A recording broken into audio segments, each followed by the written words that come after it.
I'm Tyler Souters in the Energy News Center. This has been a big week for nuclear energy. Clean Skies News reported to you about the bonuses that the nuclear sector would get under the working draft of the Senate climate bill.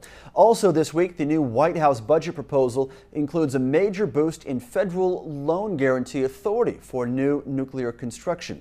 So this week, I sat down with the president and CEO of the Nuclear Energy Institute, Marv Fertel, and we started off by talking about that budget proposal and the billions upon billions of dollars the president wants to give in federal loan guarantee authority. It has been a good week for you. Let's start with the budget proposal and what seems to be a tripling of loan guarantee authority for your sector.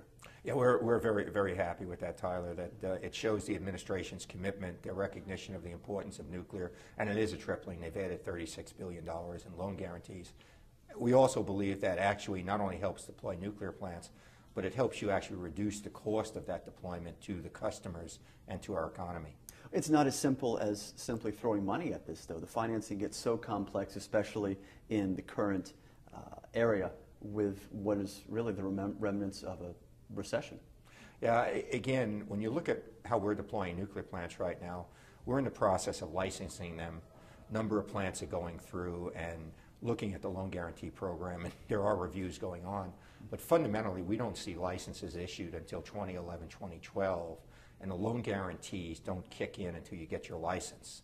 So we're hoping from more of an American standpoint, a nation standpoint, we're out of this financial crisis by the time that we're actually seeing the plants go forward using money related to the loan guarantees. So you think what needs to be there is there between now and whenever the end of the recession is?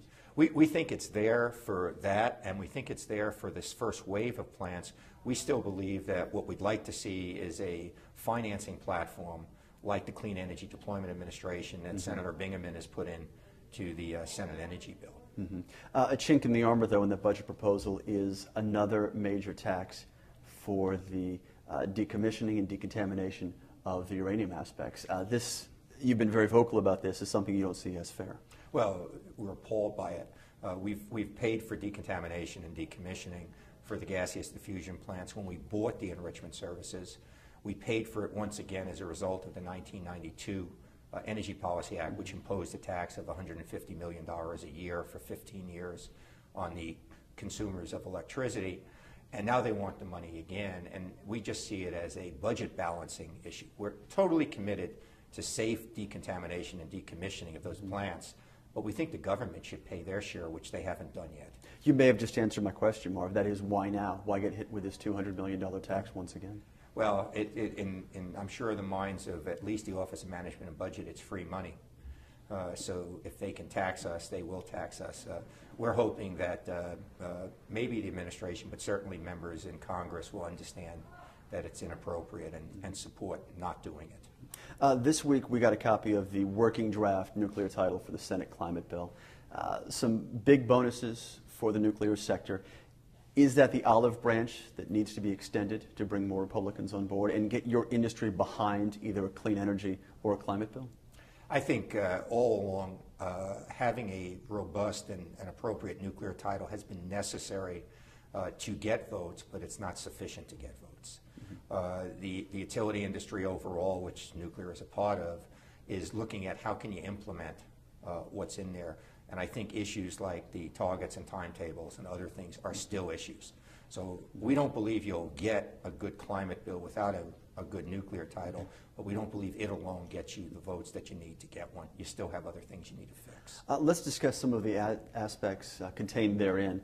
First of all, the language about streamlining the process for licensing. Yeah, we actually don't use, they're using streamlining. We're actually saying the process works pretty well. What we'd like it to do is capitalize on the efficiencies it should have once you get through the first wave. Once we license the first group of standardized plants, the licensing for the rest of the second wave of the same plants, we believe, should be much more efficient without changing lots of things. And that's what we're pushing for. The first wave of plants looks like it's going to take us 10 years from filing an application to commercial operation. We think the second wave of standardized plants, the same kind of plant going through again, should only be 6 years, with a couple of year savings on the licensing and savings on construction on our side, because we've done it. How do you read into the qualifying language there for companies with strong safety records of operation? Well, I think strong safety records, nobody building a plant doesn't have a strong safety record. When we talk with the financial community on financing the plants, they're very firm that from an operational standpoint, the way we're operating plants gives them a high degree of confidence. Their uncertainty on financing is, will the regulatory process work the way it should, or will the government change things midstream? So you open up a door for me to say something I always feel like saying. I believe that we operate 104 plants in this country, and I believe we operate them safer and more reliable than any other country in the world. There's also some loan guarantee authority language in there. The money talked about is less than what the White House budget lays out. Is it comparable, though? Are we talking about apples to apples here? It's not clear. I think we really have to see what the senators are thinking. And again, what we would like to do is move out of the annual appropriations process. We have an export-import bank that finances projects overseas. Why wouldn't we want to finance energy infrastructure projects here, not just nuclear, but clean energy infrastructure projects, including manufacturing facilities, and rebuild both our supply chain as well as our energy supply system using American jobs and using loan guarantees that we're willing to send overseas, do it here. I'm curious about that term you used, clean energy, because one section of this title would have nuclear energy referred to specifically as clean baseload energy. Is that to open the door potentially to a clean energy electricity standard that would include nuclear generation? It could. We have advocates on the Hill that would like a clean energy electricity standard. We believe, getting out of portfolio standards for a second, that nuclear is a clean energy. It's as clean as just about any other energy we can use. Even wind and solar have things with them that they have to dispose of at the end. It's not radioactive waste, but it's other things. So we think it is a clean energy, and when we talk with our colleagues in the renewables area, they generally agree with us in some fronts. On a portfolio standard, the question there is what works most effectively for the industry overall. It's not clear that a renewable portfolio standard generates all of the clean energy you want. It generates a renewable base. Then what's the benefit of being labeled as clean baseload energy? Well, I think that if you move towards something that does get benefits for clean energy, you're at least in the right sandbox. Final question for you, Marv. The final topic within that title I'd like to bring up is the issue of investment tax credits, not just tax credits, but investment. And the working draft talks about putting it on par with solar and with wind and the tax credits that both of those respective sectors receive. What exactly are you looking for? I think you said it, and it goes to clean energy. We believe that we contribute more than solar or wind from an energy delivery standpoint by a long stretch.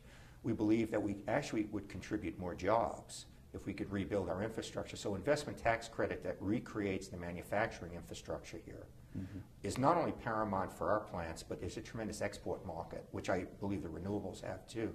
So we're looking for equity on investment tax credits because we think it creates jobs in America and provides more security for manufacturing stuff that we'll need in this country in the future years.